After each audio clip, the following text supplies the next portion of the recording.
आज भारत की आजादी की उस मशाल की बात करेंगे जिसने भारत की भूमि को रोशन करने के लिए खुद को भरी जवानी में बुझा दिया। महज 25 साल की उम्र में मातृभूमि की खातिर सर्वोच्च बलिदान देने वाले क्रांतिवीर धरती पुत्र बिरसा मुंडा जी को मेरा शत शत नमन, चरण वंदन उस हुतात्मा को जिसने देश के आदिवासी समुदाय के बीच आजादी की अलख जगाई। बिरसा मुंडा जी का नाम झारखंड के लोहरदग्गा से जुड़ा हुआ है क्योंकि वहां जन्म हुआ और उनका बचपन उसी तरह गुजरा जिस तरह से एक आम आदिवासी बालक का गुजरता है। प्रकृति की गोद में बांसुरी की धुन पर जिंदगी के तराने गुनगुनाते हुए, लेकिन मौत के सौदागरों को जिंदगी का गीत कहां रास आता है। पर वो कल बल छल से धरती पुत्रों के जल जमीन जंगल पर कब्जा कर रहे थे। बिरसा मुंडा जी को जल्दी ही समझ आ गया कि शोषण के इन औजारों को ओहदा भले ही अलग हो, नाम और पहचान इनकी भले ही अलग हो, लेकिन मूल तत्व में सब एक है, एक ही थैली के चट्टे बट्टे हैं।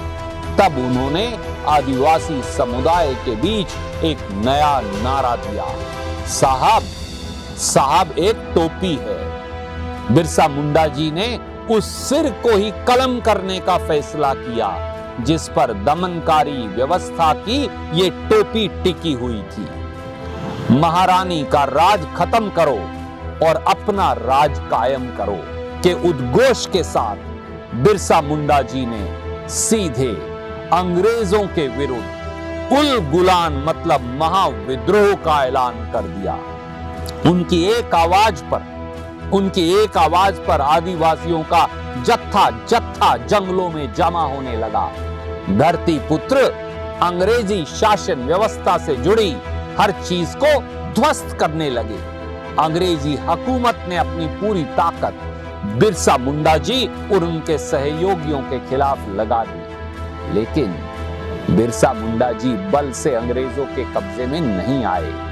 तब धूर्त अंग्रेज ने छल का प्रयोग किया और उन पर इनाम घोषित किया।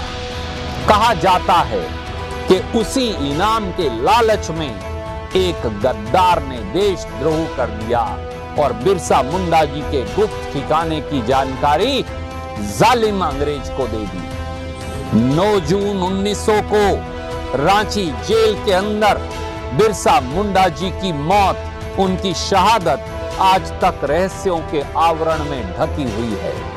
अंग्रेजी सत्ता के नुमाइंदों ने दावा किया कि बीमारी से उनकी मौत हुई, लेकिन यह सच नहीं है दोस्तों। सच यह है कि उन्हें धीमा जहर दिया गया। साजिश से अंग्रेजों ने भले ही उनकी सांस की डोर तोड़ दी, लेकिन बिरसा मुंडा जी ने देश और आदिवासी समुदाय के बीच स्वतंत्रता और स्वाभिमान की जो अलख जगाई वो आज तक प्रज्वलित है। बिरसा मुंडा जी को गांधी जी से पहले ही गांधी की उपाधि भी दी गई। दरअसल हर वक्त हाथ में तीर कमान लिए हुए बिरसा जी अनावश्यक हिंसा के सख्त खिलाफ थे। साथ ही वो आजीवन सामाजिक, धार्मिक, रूढ़िवादियों के और रूढ़ियों के खिलाफ संघर्ष करते रहे। अपने समुदाय के बीच उनकी छवि भगवान की थी, परंतु वो भगवान जो इंसान में मौजूद है। लोग बाग इस उम्मीद में उनके पास आते थे कि उनके छूट देने भर से उनके दुख दर्द दूर हो जाएंगे, लेकिन खुद बिरसा मुंडा जी अंधविश्वास के खिलाफ अपने समुदाय के बीच और देश में अलख जगाते रहे। आजादी की लड़ाई में बिरसा मुंडा जी ने जो योगदान दिया है उसके लिए राष्ट्र आजीवन उनका ऋणी रहेगा। स्वतंत्रता के सपूत को मेरा नमस्कार। जय स्वतंत्रता संग्राम, जय भारत, जय हिंद।